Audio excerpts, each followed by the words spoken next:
I think a lot of us have way too much stuff.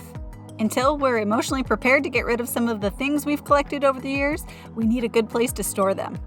Safe and strong heavy-duty shelving can be kind of expensive and hard to find, so I'm going to show you how you can make your own using just 2 tools, a circular saw and a power drill, and for a lot less than you can buy most ready-made units. So if you've never tackled a DIY project before, or even if you're a pro, this would be a great project to handle this weekend. Hands down, the easiest way to use a circular saw is to first pick up a piece of rigid foam insulation. You can buy foam insulation in different sized panels at almost any home improvement store. Once I moved my full plywood sheet into position, I measured it to cut it into 4 2-foot by 4-foot panels.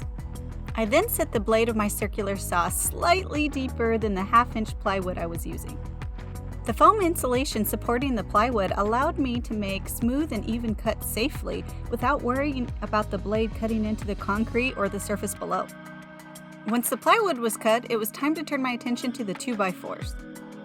The first step was to cut 21-inch long short side rails off of 4 of the 2x4 legs. To save time and to prevent repetitive measuring, whenever possible, I'd like to line all my boards up and mark them all at the same time. This also helps to reduce the possibility of small measuring errors on each board. Next, I adjusted the depth on my circular saw and then used a speed square to help me cross-cut the boards where I had made my marks. Make sure to check the description box for a link to my website where I have the full free building plans with all the measurements and a cut list. I used the same foam insulation and circular saw to cut all my 2x4 members down to length. With all my pieces cut, it was time to start assembly.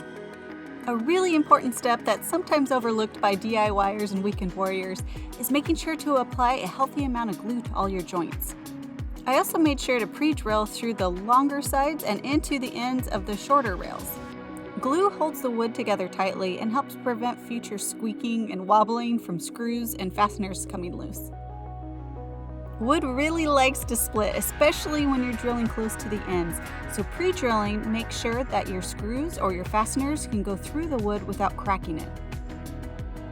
I created rectangular frames for my 2x4s, and then it was time to cover them with a sheet of plywood. I lowered one of the plywood panels on top of each frame and secured it with more glue and 1 1/4-inch wood screws driven from the top into the frame. I put together 4 separate shelving assemblies and then moved on to the legs. I really wanted to make sure that my shelving unit sat as square as possible, so a good way to help with that is to make sure that each shelf is attached at the exact same position on each of the 4 legs. Once again, I found it easy to measure once and then make my marking for where the shelves would sit across all 4 legs at the same time. I started with the back 2 legs spread about 48 inches apart and laying face down on my work surface. I then applied glue to the area where I was going to attach my first shelf. I moved the shelf in place and used a speed square to make sure that the shelf was exactly perpendicular to the legs. I pre-drilled and then drove 2 1/2-inch screws from the inside frame of the shelf into the back side of the legs. Next, I moved to the opposite end of the legs and started to attach my top shelf. I checked for square again, pre-drilled, and then drove 2 2.5-inch screws into each joint. Liking what you see? Make sure you tag that thumbs up button. I added the other 2 shelves, following the same steps, and then it was time to bring in the front 2 legs. I applied a healthy amount of glue on the legs and then lowered them into position on top of the shelves. I'll give you this little hint. Sometimes on a soft wood like this pine I was using, you can use self-tapping screws and they won't split the wood. But I would do a test piece just to be sure, and don't get angry with me if you decide not to pre-drill and your wood still splits. Once the legs were secured in place, the one step that I forgot to film was to measure opposite corners of the shelving unit just to make sure that everything was square.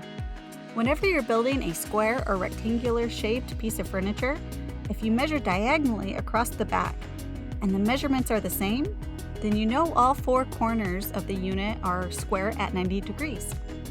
Once the shelving unit was built, it was a little too heavy for me to lift. Trust me, I tried, and so I recruited my father-in-law to help me stand it up. I've got a lot of heavy stuff to store, so I had to double check to make sure that the shelves would be strong enough. I'm happy to report they passed.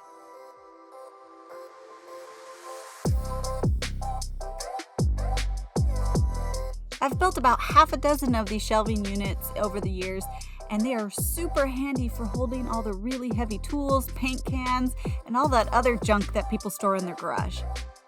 Besides being less expensive than metal shelves, wood is really convenient because you can just add a nail or a screw and hang whatever you need onto the side as well. I use these shelves in my garage, but they would be great in a basement or storage room as well. If you like creative storage solutions, make sure you check out this video of mine. And this one as well. Thank you for subscribing, and as always, thanks for watching, guys.